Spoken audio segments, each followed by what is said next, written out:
It won't be long before school is out and kids are free to have a little fun. And that's all good, but for the sake of both you and your kids, maintaining a little balance, a little daily balance is real good. Here are some suggestions. Here's Kim Jacobs, the host of the Daily Balance with Kim Jacobs. Welcome.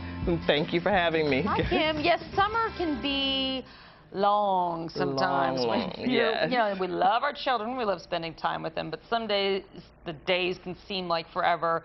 You've got some tips on how to make it all work out. One of the things you say is create a summer contract. What is that? The reason I say create a summer contract is because you get buy-in from everyone. I have 5 children, so we'll sit down, we'll plan a complete plan of action for the summer, and each person, even down to my Jayla, I'm going to have her with her 2-year-old handprint, I don't care if it's scribble, just write your name, that you understand that this is the agreement. Well, what's the agreement? The agreement is coming up with what we're going to do for the summer, what our plan of action will consist of, what time the schedule will begin and end each day. So we'll go through our entire itinerary, and then I'll have them agree that these are the terms and conditions that they agree to, even though they'll dishonor it. Don't get me. I mean, they're not going to definitely try to follow. Jayla might follow, but my 3-year-old Ethan, I need a lawyer around because he'll break the contract. They're going to break. My 5-year-old's going to break it. Is it things like I won't play video games all day long? Like I'll read yes, for an hour. It's going to be very specific.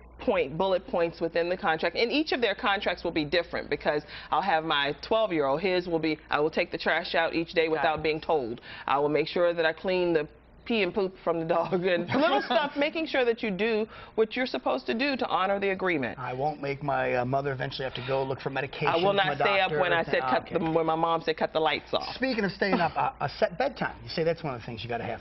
You know what? Just for sanity purposes for the parents, because me, that's why I'm like struggling right now. If you are going to work the next day and your child is staying up all throughout the night, then you personally will have a difficult time yourself, and the children can then just lay around in the bed, which is extremely unhealthy anyway. So I recommend still having some type of bedtime. They can definitely stay up a little later. It's the summer, cut them a break. But I mean, a cutoff is important, and I do think that. Feed them dinner at 3:30 and put them to bed by 4:30. I do it every chance I get. I really do. I like it. My mother and mother-in-law live with me. That's what I do. I feed them dinner at 3:30. So long. Okay. You also say have a set amount of time for TV, video games, that kind of thing. I think that's really important. My children literally, they love video games and they love catching up on their shows, especially during the summer. I mean, they're going to enjoy Dragon Ball Z, all of the stuff that they enjoy that they've missed throughout the school year, and I do want them to have that fun opportunity to do that. But then just saying, okay, we're going to do this maybe for about an hour or so, take a break mentally from this, and then go on to do some art. Use your imagination in other ways. I have like all type of artwork out that they can participate in. They can paint, they can read a book.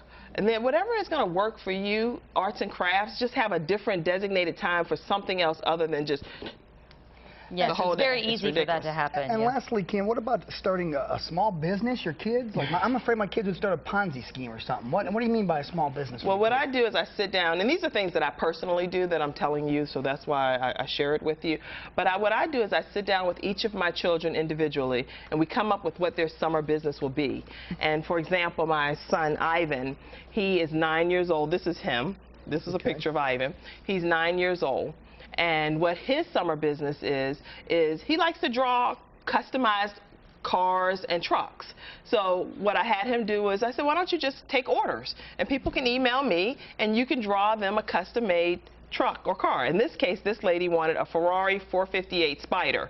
And so he drew the red Ferrari, and it looks just like the picture, literally, and he put his little name in. And then at the very end, he put Winnie the Pooh and some froggy. I said, don't play. This is serious business. Don't mess the car up.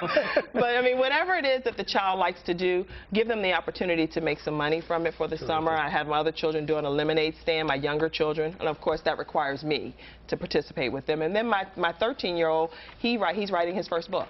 That's wonderful. So help pay the bills, kids. Get the J-O-B. We like it. Kim Jacobs, thank you so much. You can watch Kim on Saturdays on WTVI at 10 a.m. We appreciate it. Thank you. Well,